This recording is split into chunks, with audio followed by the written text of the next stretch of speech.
Hello, welcome back guys to Sportaria channels here. Today in this video I'm going to show you a tutorial how to turn off lock screen wallpaper on a Motorola G06 Power.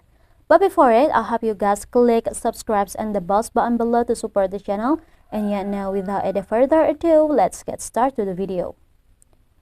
Well guys, first thing first, here I'm going to show you my lock screen wallpaper. Yeah guys, this is my lock screen wallpaper. I'm going to turn it off and I'm going to turn it on again.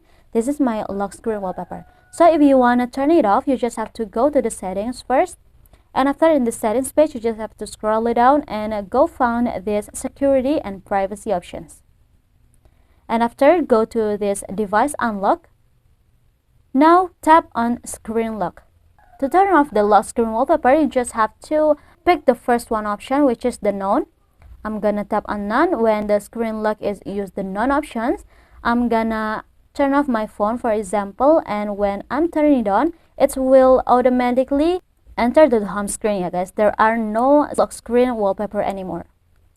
So yeah, I think it's enough from me. Thank you guys for watching this video. Don't forget to leave your like and comments below, and I'll see you soon on the next one.